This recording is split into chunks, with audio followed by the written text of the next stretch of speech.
Olá, pessoal, tudo bom?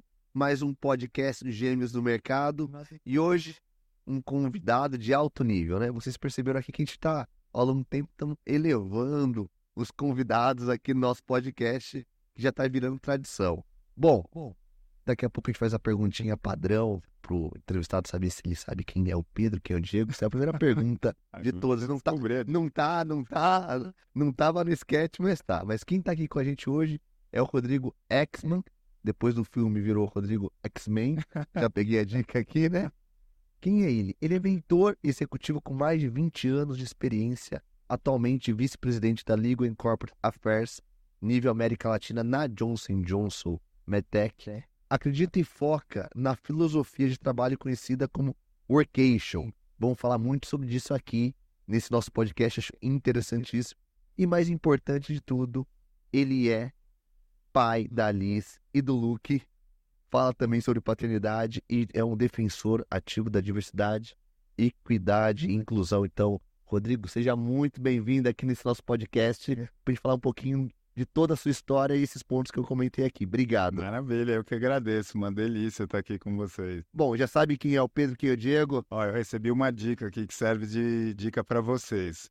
O Diego tem relógio no braço direito, Diego de... Agora eu não sei se eles pregam peça na galera trocando relógio de braço só para... Mas hoje, eu quis enganar o Rodrigo, eu vim sem relógio. Aí agora... Fiquei confuso. Mas uma curiosidade, Diego, não sei se você sabe, mas passamos o ano novo junto? Oi? Diego, tinha feliz a começar o ano novo, conhecer a família, foi, olha, passamos na casa de um amigo em comum, o Weber, que já esteve aqui também no podcast. Rodrigo, obrigado mais uma vez por ter seu tempo e estar aqui falando um pouquinho pra gente da sua experiência, né? Como o Diego comentou aqui antes de iniciar, a gente fala muito sobre empreendedorismo, sobre mercado financeiro, construção civil, mas a gente sempre traz pessoas que podem agregar com conhecimento. Eu acho que hoje, para os jovens, conhecimento é tudo. Então, a casa é sua, vamos começar aquele bate-papo gostoso.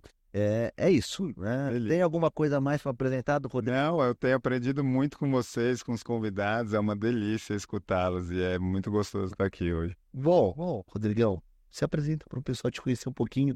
Quem não sabe, ele também tem o seu próprio podcast, mas hoje, como ele é convidado, então fazer o que ele vai. Né? Agora tem que fazer, pode fazer, com o maior prazer. Mas se apresenta para a turma te conhecer um pouquinho. Muito legal. Acho que a forma que eu mais gosto de me apresentar hoje em dia é Rodrigo, pai da Liz, que tem 12, do Luke, que tem 5.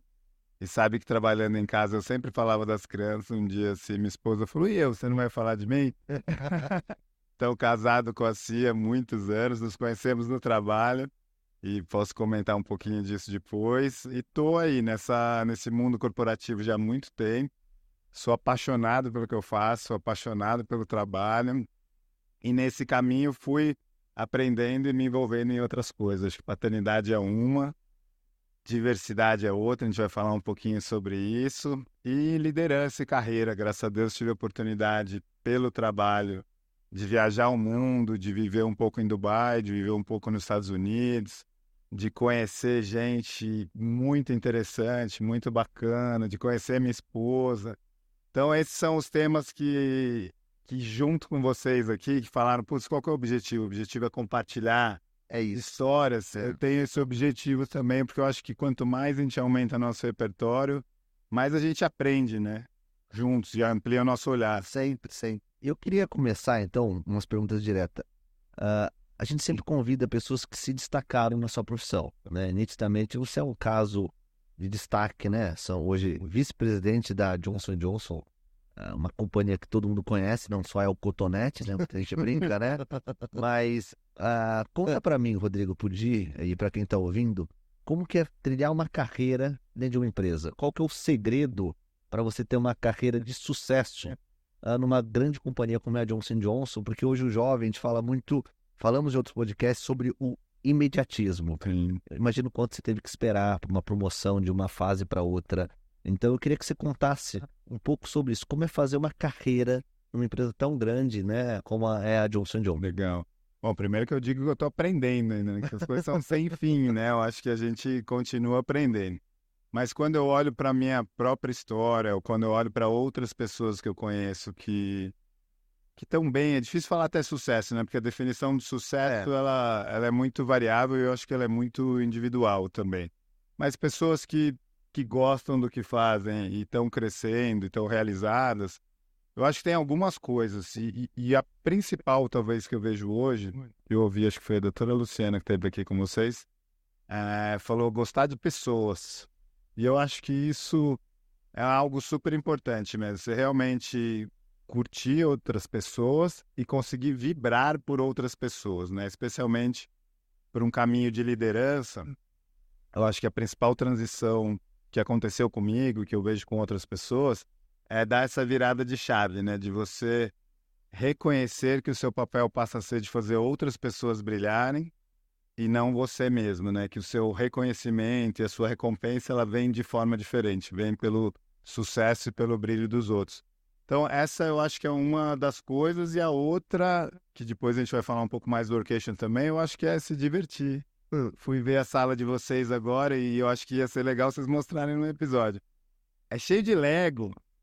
Esses daqui, não sei se a câmera pega, mas trazer esse lúdico, trazer essa diversão, só de conversar com as pessoas aqui rapidinho, já vê um sorriso no rosto. Eu acho que essa felicidade no que está fazendo e gostar das pessoas, eu acho que são elementos comuns de quem eu vejo feliz e realizado aí no trabalho. Acho que eu nunca falei aqui no podcast, mas meu primeiro emprego, de fato, não foi de empreender. Eu trabalhei na Eletropaulo, aí em São Paulo. E eu tive um diretor, né, se chamava Cirino, né? Ele falou para mim uma frase que eu lembro até hoje. Falou, Diego, quanto mais a gente sobe na empresa, então, sou um sênior, depois gerente, diretor, executivo, fala, o segredo tem que gostar de gente, porque quanto mais eu subo, mais dependente das pessoas eu fico. Olha. Porque quando você é só o júnior, pleno, o seu trabalho é você que faz. Quando você vai subindo, você vai dependendo de cada vez mais. Antes é de um grupo, depois de uma equipe, depois de uma diretoria. Então ele sempre falava, tem que ser pessoas, porque quanto mais eu cresço, mais eu dependo das pessoas com quem eu lidero. E menos entende daquilo, né? Porque eu vi hoje no passeio aqui com vocês, conhecendo um pouco o escritório. Tem finanças, tem marketing, tem comercial. Não dá para saber de tudo, né? Então eu tenho certeza que a equipe que trabalha com vocês hoje, graças a Deus, sabe muito mais do que eles estão fazendo do que vocês. Então eu concordo 100% com isso. Mas e sua formação? Você é formado em quê, Rodrigo? Boa Porque 20 anos de Johnson & Johnson, mas eu vi que você é um executivo da área da saúde. Isso, na verdade eu sou advogado, mas eu escutei ao longo da minha vida inteira, escuto até hoje, que é, jura que você é advogado? Você parece demais. Jura que você é advogado mesmo? Não, não fala como advogado, não se veste como advogado. Então Rodrigo, vai, qual que é a sua AB? Vai, vamos checar aqui, né? Não pesquisa muito. Mas é interessante que eu me formei em Direito e trabalho até hoje no jurídico. E minhas primeiras formações logo depois da faculdade foram mais técnicas. Então, fui estudar tributário, fui estudar contratos, fui estudar direito internacional. Essa foi a primeira etapa. E aí depois fui estudar outras coisas. Então, fui fazer negociação e mediação. Aliás, tive uma super sorte, a oportunidade de poder fazer esses cursos em Harvard, o de mediação e negociação, que foi bem legal. Depois fui estudar comportamento. E mais recentemente passei por uma certificação, quando eu estava morando nos Estados Unidos, passei por uma certificação de coach. E quando eu olho para essas coisas juntas, eu acho que o fio comum em todas essas estudos depois, todas falam de gente, todas são mais ligadas a comportamento humano. Então, sou um advogado, mas na verdade apaixonado por pessoas. E na minha carreira, hoje, a gente fala, até dentro da empresa, né, em questão de liderança, a gente fala, somos todos líderes de negócio.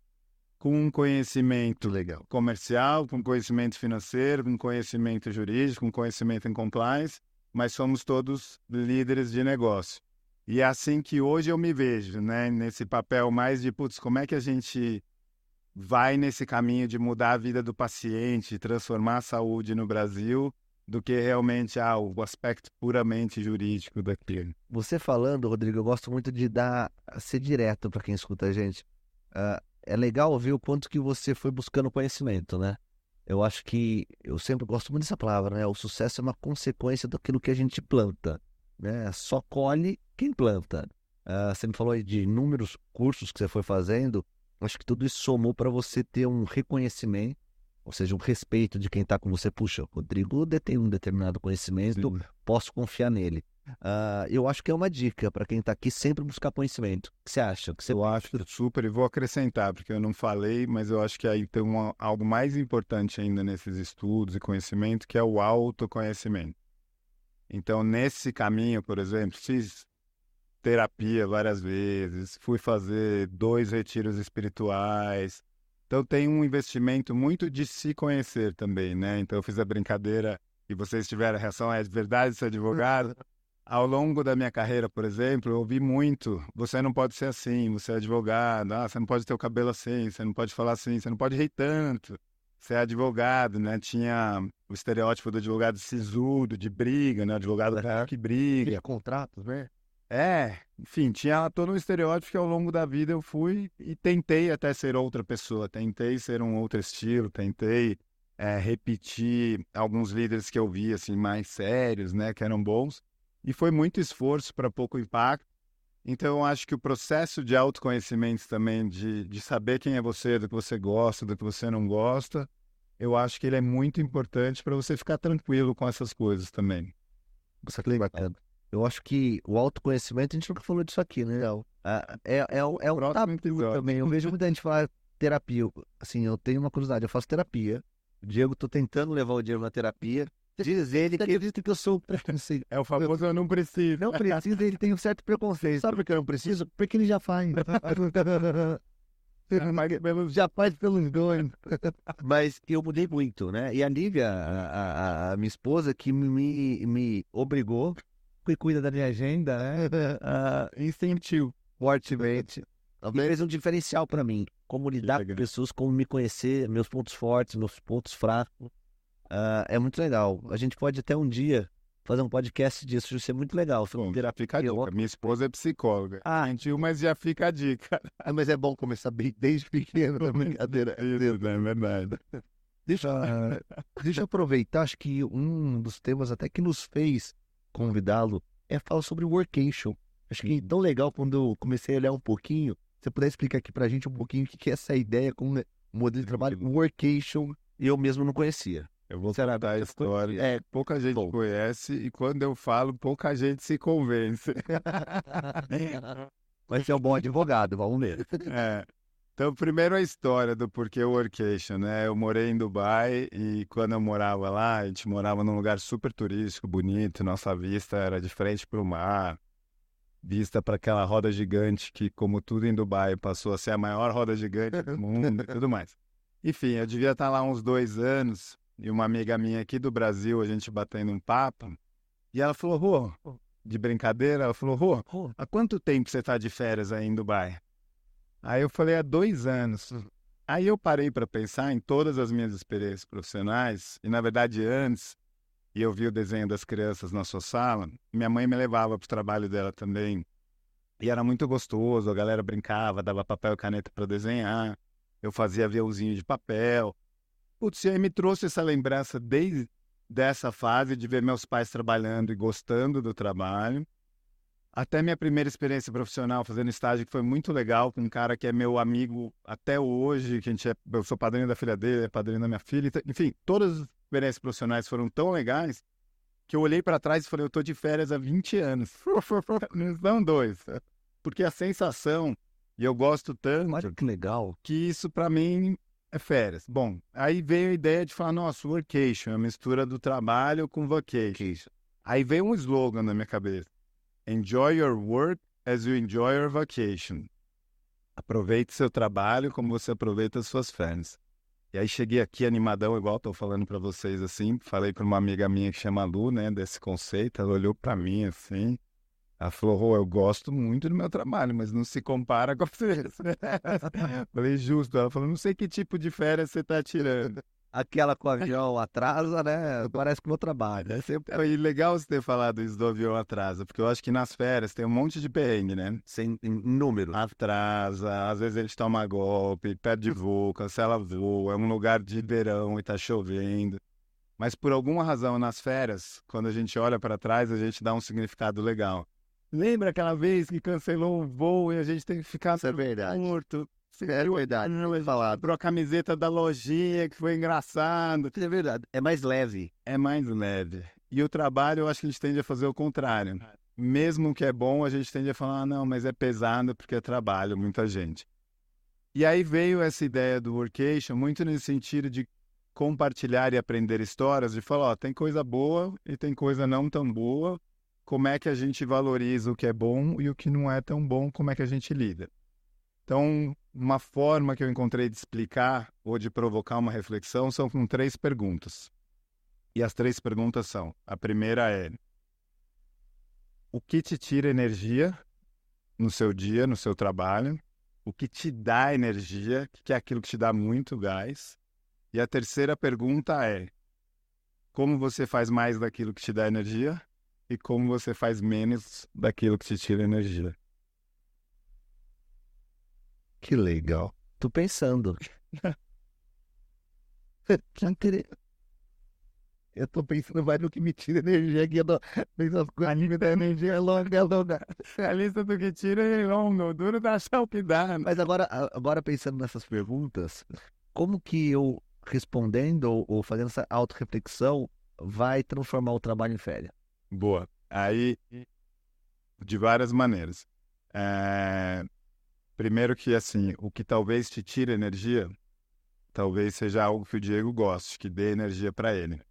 E talvez no processo de autoconhecimento, volta para terapia, no processo de autoconhecimento e reconhecendo isso, talvez você fale, putz, eu quero fazer menos. E ele fale, pô, isso aqui na verdade eu gosto de fazer. Então, conversando com uma pessoa no trabalho outro dia, ela é nova e foi morar junto faz pouco tempo, ela e o marido fizeram um esquema desse, das atividades de casa. Cada um deu uma nota do quanto gostava ou não gostava daquilo. E no fim, quem tinha dado, se não tinha empate, quem gostava mais ia fazer. Então, um deu 5 para lavar a louça, o outro deu 3. Que deu 5, então, lava a louça. O outro deu 5 para cozinhar e o outro deu 4. Então, quem deu 5 para cozinhar... Então, eu acho que isso ajuda a reconhecer isso. É claro que, né, talvez não seja possível, seja um pouco utópico, achar que vai fazer só o que gosta. Lógico. Mas quando você consegue aumentar esse... Na balança, você colocar mais aquilo que você gosta. Ou então, putz, real para mim, e-mail não é o meu favorito, né? Ficar lendo e-mail. Então eu intercalo, vou ler um pouco de e-mail e depois vou, por exemplo, fazer uma sessão de mentoria, vou conversar com alguém, vou trabalhar num projeto de diversidade que eu sou sponsor lá no trabalho e que me dá muita energia. Então isso você fala, nossa, é legal, né? Você não fica naquele... vai, tá se arrastando e depois fala, ai, que bom que chegou o final do dia. Não, como é que a gente inclui? E eu acho que isso vale além do trabalho, né? Vale Como você falou, na relação, né, marido e mulher, pai e filho. O segredo, eu já peguei algumas boas. Então, essa lista que eu vou fazer com a Gabi em casa, eu vou dar tudo 1. Porque aí dá uma noção de todas as tarefas. Não, aí você fala assim, mas é porque você gosta mais. Eu adoraria, mas já que você gosta mais... Olha, eu não tinha pensado, temos que ter compliance até no workation. Até no workation tem até gente bandeira. Mas eu tô brincando, mas eu acho, falando sério, eu acho que eu adorei a ideia do workation. Como tudo, tem que saber dosar. Que ele também não pode deixar não. Então, bora transformar o trabalho em férias e é no sentido que você está mostrando do prazer de conseguir transformar isso numa energia prazerosa. Não no sentido de férias de que trabalho achando, não tem... Não, essa toda a responsabilidade você tem. E refletindo aqui, eu e o Pedro, uns 3 anos atrás, 2 anos e meio atrás, quando a gente trouxe outro sócio para a companhia, e a gente trouxe... Eu pensei exatamente nisso, somos em aqui 8 sócios na companhia, agora... 2 novos, somos em 10. E a primeira reunião que a gente fez quando juntou, e culturas diferentes, fusão de empresa, a primeira coisa, acho que foi o Pedro que falou, bom, gente, o que cada um vai fazer agora? Primeiro, o que você gosta de fazer? Foi, cada um assumiu a diretoria daquilo que gosta de fazer. Até no nosso sentido, não pensando no artista aqui, bom, se ele gosta, porque na teoria são os 8 aqui, tudo muito parecido, trabalha com a mesma área, mas tem um que gosta mais de comercial, outro gosta mais do técnico, e a gente nunca teve esse momento. Então, a definição até hoje das diretorias da Miura nasceu daquilo que cada um gosta ou tem mais aptidão. E curiosidade segue o mesmo até hoje? A mesma divisão? Ainda segue, mas teve um ou outro que mudou muito. E que tudo bem. E que tudo bem. Que achou que gostava, mas depois o outro achou que faria melhor. mas nasceu assim. Hoje, 90% é os mesmos sócios que tocam as mesmas diretorias. Que bacana. E o Rodrigo, o workation é um conceito seu? É. Patenteado já? Não. Mas assim, você vai ler o Workation, se der um Google. Primeiro eu criei isso, eu falei, nossa, genial. Eu achei genial. Aí eu falei, nossa. Work com vacation. Eu tava... Aí eu dei um Google, apareceu 1 milhão de coisas. Mas quando eu dei um Google e apareceu 1 milhão de coisas, esse 1 milhão de coisas fala de trabalhar em qualquer lugar. Fala de trabalhar em lugares legais. E para mim é completamente diferente. Para mim é encontrar em qualquer lugar esse prazer. E não ter que ir para uma praia paradisíaca, trabalhar... No Dubai, numa roda gigante. Exatamente. Dá o prazer de Exatamente. E eu tento agora, então outro dia eu tava na praia de férias, então, fui bater papo, porque as pessoas me questionam muito, falam, é muito fácil para quem tá na Miura, para quem tá na Faria Lima, falar que é legal. Pô, e pra galera que pega 2, 3 horas de ônibus, e pra galera que tem alguns tipos de trabalho que são vistos como mais difíceis. Então, eu já sempre conversei com muita gente, mas eu passei a conversar com gente de diversas profissões, de diversas camadas sociais, com essa pergunta.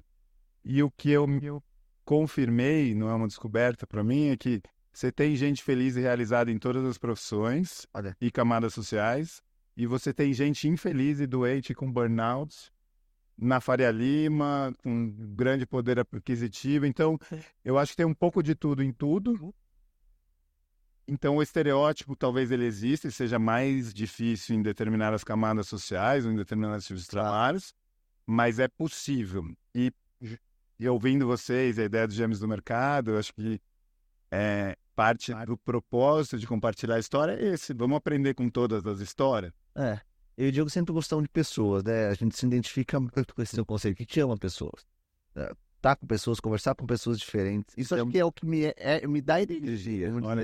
Mas falando agora, te respondendo antes do ar, falou, poxa, qual a ideia do podcast? Eu acho que, além de tudo, é que é algo que me dá prazer. Então, eu gosto. Se eu pudesse fazer todo dia um podcast, eu ia adorar. Dura achar convidados que queiram vir aqui, não. De alto nível. Agora a gente só tá subindo a régua. Mas aí, Rodrigo, você falou isso das camadas ou das profissões né? Seja um presidente de uma empresa ou um gari, por exemplo. Eu lembro de pessoas que se destacam em todas essas classes. Eu lembro de um gari, você lembra, né? Famoso. Léo Sorriso. Ele fazia com amor. Aquilo para ele aquilo é um workation. Ser gari para ele é um workation. E ele se destacou, fez dinheiro com isso, virou garoto propaganda. É o que você falou. Então, vai ter burnout nos grandes, ou não vou falar grandes ou pequenos, mas nas diferentes profissões. Tendo que há dificuldade diferente. Não vamos ser o top. Você falou. Também. Aqui tem um conceito que está na nossa pauta, eu gostei muito, que eu queria trazer para cá, sobre diversidade. Sim. Liderança e diversidade. Hoje o mundo está muito diverso, né? Hoje a gente brinca, né? Tanto em gênero, em sexo, em cores, ou seja, o mundo hoje está diverso. Isso é muito legal, porque tem um pouco de tudo em tudo. Para você que tem tanto tempo de experiência, isso é bom, isso é ruim? O que você pensa da diversidade? Eu acho lindo, na verdade, eu acho fantástico. Eu acho que a gente tem que aprender a tirar o melhor da diversidade e respeitar também. Então, não é simples, porque eu acho que por muito tempo, a diversidade não é nova, ela sempre existiu. É que eu acho que tinha tanto... Era tabu falar de diversidade? Eu acho que não era tabu, acho que era falta de conhecimento mesmo e realmente uma série de problemas sociais e históricos em que a diversidade... ela sempre existiu, mas ela estava realmente em grupos separados. Eu acho que a grande mudança, que é uma ótima mudança, é a mudança de reconhecer que não basta existir diversidade, que tem que ter inclusão. E que não basta inclusão, tem que ter equidade. Eu acho que esses dois últimos é que não existiam, porque a diversidade, ouvi outro dia, a diversidade é um fato. Verdade. A inclusão é um ato. Então, a diversidade, se você olhar em volta, você vai ver. Mas para assegurar que elas estejam em todos os lugares, que as pessoas se sintam representadas, com voz, com direitos iguais, efetivamente iguais, requer um ato, que é o ato de inclusão. Então, há quem simplifique isso falando, né, inclusão é você chamar para festa. Não, diversidade é você chamar para festa. Inclusão é você deixar a pessoa escolher a música. Eu incluí mais uma terceira ainda. Vamos ter dessa. que é dançar. Eu troquei toda a ordem aqui, na verdade, mas a ideia é chamar para festa.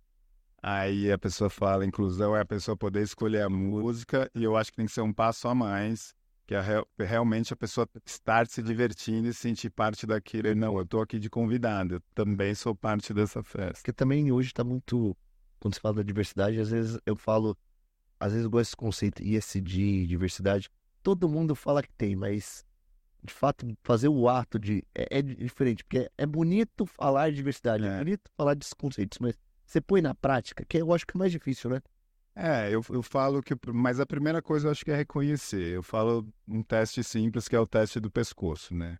Chega em qualquer ambiente e mexe seu pescoço. Olha para a esquerda, olha para a direita e vê quantas pessoas naquele ambiente são iguais a você, quantas pessoas são diferentes. E se as pessoas são diferentes, o que elas estão fazendo? Rodrigo, eu quero te interromper porque eu sou um pouco mais chato nisso. As pessoas, eu vi uma publicação, sei lá, uns 2, 3 anos atrás, de um escritório de assessoria de investimentos. Foi muito criticado porque você olhava homens brancos, era a legenda. Estava no rooftop, homens brancos, apenas homens brancos, enfim, era a chamada assim, foi muito criticado. E eu fiz uma auto-reflexão, olhando para aquele escritório. Não é. Tudo bem. Vai além disso, vai muito mais para baixo. Ele não conseguiria contratar. Hoje, eu acho que tem que vir de baixo. Hoje você tem que ter uma formação que acolha a diversidade. Daí eu vou poder, num leque de pessoas que eu vou selecionar para trabalhar comigo, que elas possam ter tido o mesmo conhecimento, ou seja, as mesmas oportunidades lá atrás. Porque, veja bem, como é que eu contrataria? Né? É hora que tem que dar um pouco mais de informação. No nosso business, só pode trabalhar quem tem uma determinada certificação. E aí eu fui atrás, falei, tá bom, quantas mulheres têm a certificação? Perto de, sim, 25 mil. 15%. Então, se essa história fosse o ideal, de cada 10, 1,5 tinha que ser mulher. Quantos negros tem? Então você começou a olhar, não é o problema, não. O história talvez ele fosse a representação do que é uma profissão nichada. É isso. Mas vou fazer uma provocação aqui, tá? Essa é a ideia. E porque eu odeio um tour no escritório, vocês têm uma equipe diversa. Sim. Né? Então, Sim. vocês conseguiram de alguma forma. Mas tô até olhando aqui, tá de frente pra mim também. Sim, mas você vê, eu tenho uma equipe, eu tenho um marketing, eu tenho financeiro, eu tenho comercial, eu tenho financeiro. Eu não sou nichado num determinado... Não é por isso também? Eu vou seguir a provocação. Tem que seguir, é normal. Porque eu acho que essa resposta, ela é verdadeira, mas ela é a primeira camada. Eu acho que ela é a mais simples de parar aí. De falar, né? Não tem, é difícil, não tem. Já que não... E não é porque é uma desculpa mentirosa, mas eu acho que requer mais intenção. E vou te dar um exemplo. Mais força de vontade, você quer dizer? Mais fazer a intenção mesmo. Vou te dar um exemplo simples. Eu imagino que vocês, como a maioria das pessoas, contratem por indicação. Sem dúvida. Certo? Sempre. Hoje é mais grupo, já não é diverso. E a gente seguir contratando por indicação, não vai. Na escola não tinha um grupo diverso, no bairro não tem um grupo diverso, nos ambientes que a gente frequenta não tem um grupo diverso. Então, se a forma de anunciar e buscar essas pessoas for a mesma, não vai achar. E aí vai confirmar a história de não tem. Então, eu acho que começa por assim, como é que eu procuro de forma diferente e como é que eu vou acessar essa população que muitas vezes, em diversas camadas, falando de diversos tipos de diversidade ou diversas características de diversidade, que ela olha para um ambiente, isso é da engenharia, né? Construção civil. Ambiente masculino, historicamente. Sim. Então, não é que não existam engenheiras, é que talvez as engenheiras, elas olhem para aquele ambiente e falem, eu não me vejo aqui.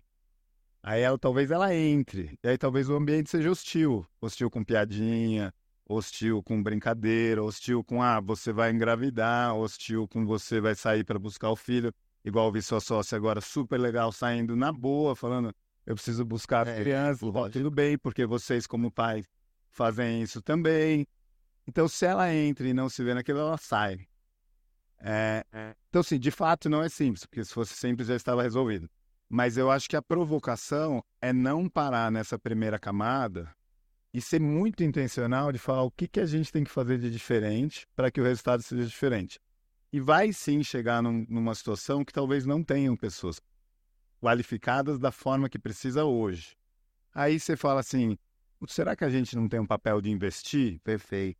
Você falou, tem uma certificação que é necessária. Putz, mas será que não tem, talvez, talentos que se a gente investir um pouco, essa pessoa vai ter condição de ter a certificação e a gente vai dar esse apoio, vai ajudar a pessoa a certificar, e essa pessoa vai entrar no mercado, e isso vai gerar um efeito do bem, que outra pessoa vai olhar essa pessoa e vai falar, nossa, eu nunca me vi nessa posição de consultor financeiro, e agora eu estou vendo fulano que está lá, que ele conseguiu a certificação.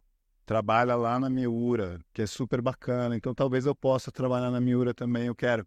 E aí a gente vai criando uma corrente do bem que eu já vejo existir, então, por sorte, eu estou num ambiente que esse movimento já vem há bastante tempo, e que tem muito a ser feito ainda, então não estamos comemorando que chegamos, mas estamos comemorando muito progresso. E quanto tem Verônica Vassalo, que é uma querida, hoje ela é gerente do Pacto Global da ONU no Brasil, ela fala, melhor, eu até repito, Verônica Vassalo fala, a melhor maneira de aprender é conviver. Então, quanto mais pessoas tem diversas, mais a gente vai aprendendo, e uma vez que a gente aprende, a gente não consegue mais não ver. E aí é muito chocante, algumas coisas chegam a ser agressivas. Com certeza. E aí nos impulsiona a falar, a gente tem que fazer uma coisa, a gente tem essa possibilidade. Essa provocação, eu gosto sempre de provocar, realmente, é o que você falou, é a primeira camada. Eu dei aqui um exemplo que eu me sinto mesmo na primeira camada. Por que não investir, não fazer? Eu acho que eu falo do ato, deixa só o ato. A gente sabe da diversidade. Mas eu já tive um ato, que eu preciso revelar aqui. Você falou da diversidade da engenharia civil. A Lívia, minha esposa, fez engenharia civil. Casei com uma engenheira, já não tem uma diversidade. Na sua sala ainda, né? Era brincadeira, mas de fato, é uma minoria, a Lívia, né? Como as outras amigas nossas que fizeram. Mas muito legal. E a diversidade agora, vamos pensar. Tem diversidade na empresa, na sua você falou que tem. Aqui na Miura também a gente tem diversidade. Eu vejo um ganho muito de conteúdo, de dinâmica, de troca de experiências. Acho que a diversidade traz isso, né? Você vê um problema de várias maneiras diferentes, não é isso? Fantástico. Eu acho que tem vários estudos que comprovam isso, né? Lucratividade, crescimento das empresas. E eu acho que tem um outro ainda, que é vocês, especialmente que estão no mercado, que atendem um mercado diverso. Quanto mais gente diversa estiver dentro, mais vai entender esse público e vai conseguir trazer o ponto também, né? É isso. É um espelho do que é a realidade. Então a gente tem que ter, acho que pra gente traz um ganho. Eu queria seguir nesse papo nosso, porque até por questão da hora tem algumas perguntas aqui.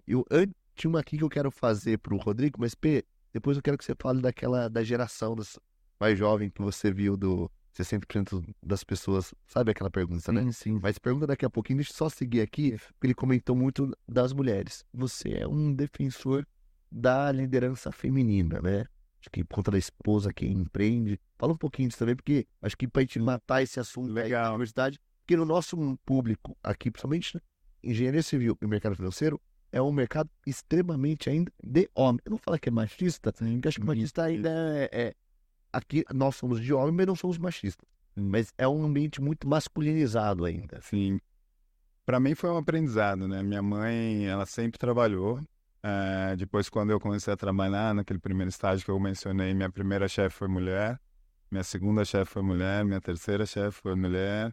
Casou, meu quarto mulher, aí meu quarto chefe foi homem, mas eu tive muitas chefes mulheres, minha chefe atual é mulher. E conheci minha esposa no trabalho.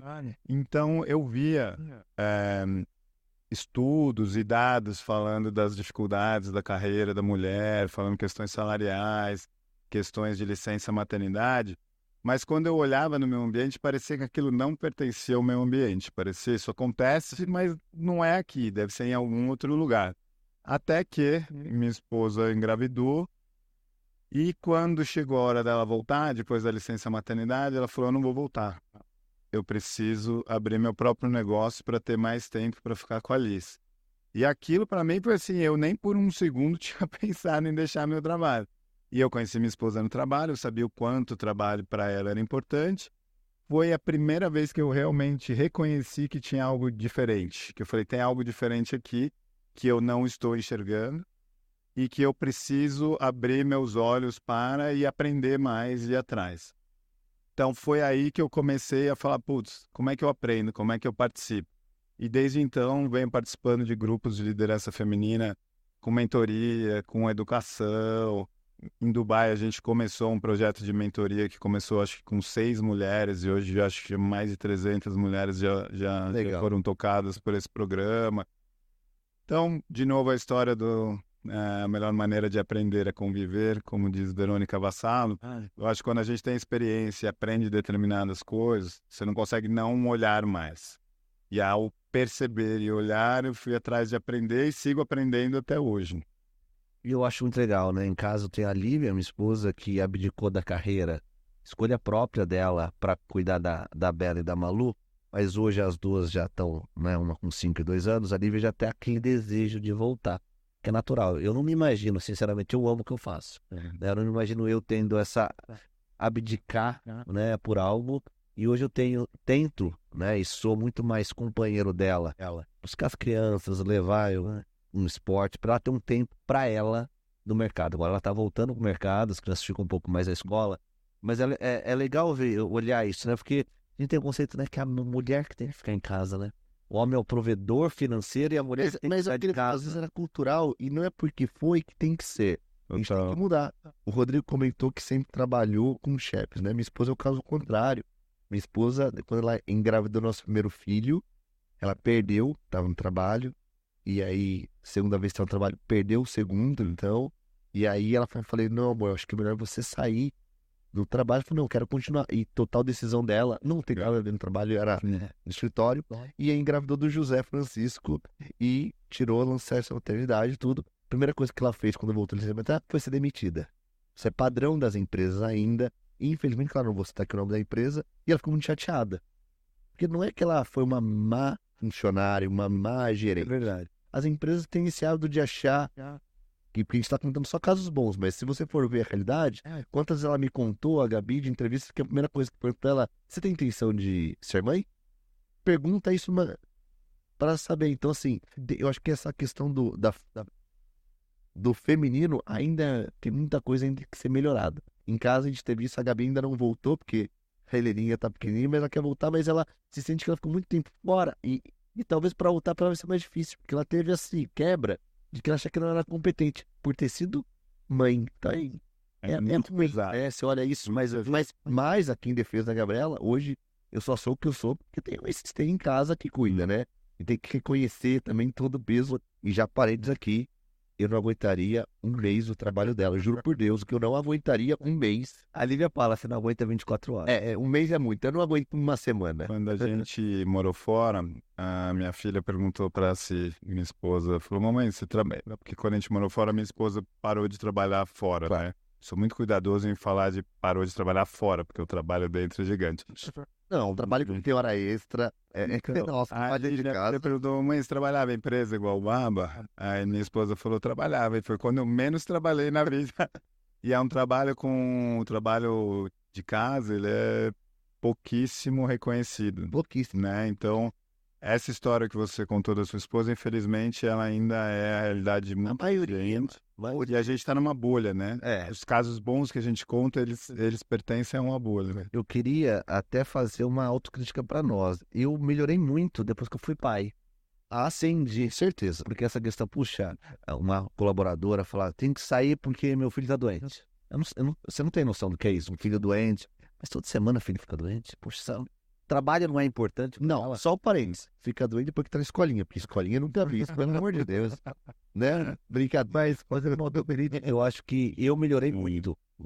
Quando eu vivi na pele, o que é, né, ser pai, ter uma criança em casa, uma mulher, ter que abdicar. Então eu acho que, às vezes, essa pergunta que o Diego falou, eu acho que no passado eu faria. Você tem intenção de ser mãe? Eu ainda me colocaria um pouco aí, Diego. Hoje, sem dúvida nenhuma, é uma pergunta extremamente horrível, horrorosa, mas é porque a pessoa não sabe, e aí temos que ser honesto, um jovem não tem noção ainda disso, ele tá numa poder, hoje os jovens estão, agora eu vou fazer igual, eu vou provocar você. Eu discordo, porque ele teve uma mãe, Aqui nasceu do Também é verdade. Ele teve uma mãe. Mas, Diego, hoje eu sou muito mais. Acho que as Pode. pessoas são muito mais sensíveis quando tem. Mas acho que tem que ir atrás mesmo da informação, mesmo que não tenha. Eu acho que é o que a gente está fazendo aqui, compartilhando histórias para levar essa reflexão. E eu gosto de provocar, viu, Diego? Eu sou mesmo, né? Não, Porque mas muito falar bonito, você me conhece. Não, diversidade, feminino, a gente tá falando de temas aqui que às vezes, que trazendo para o mundo empresarial, só tem elevação. E claro que é bonito falar disso. Mas vamos falar, tem ganho financeiro também em fazer isso, né? Para tudo. Não é só ser bonito. Eu falo quanto que a gente ganha também com isso. Você falando, o Diego me provocou fazer uma pergunta para você de uma matéria que eu vi umas 2 semanas atrás na CNN, que é uma matéria falando o seguinte, que 60%, entrevistaram 60% de gestores, donos de empresas, não conseguiram manter no seu quadro de colaboradores geração nova. Essa geração nova que chama geração Z, não vou lembrar o termo, que é a geração que hoje tem abaixo de 20 anos. Porque segundo a matéria, é uma geração muito imediatista, tem pouca paciência, deve ser da criação, mas é uma matéria interessante que seja multinacional, pequena ou média empresa, 60% não consegue manter essa geração.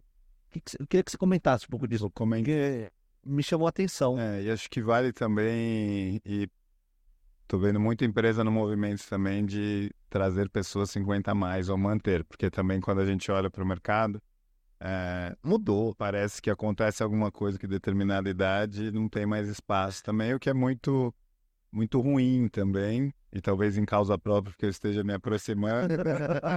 Advogando em causa própria. Mas eu acho assim, essa questão de geração, acho que na mesma linha do que a gente estava falando de diversidade, se souber tirar o melhor das visões diferentes, eu acho que é uma potência incrível. E ficou mais complexo, porque eu acho que, né, alguns estudos apontam que nunca houve tantas gerações trabalhando juntas ao mesmo tempo como há agora. Então, também é novo, né, ter essas diferenças de olhar.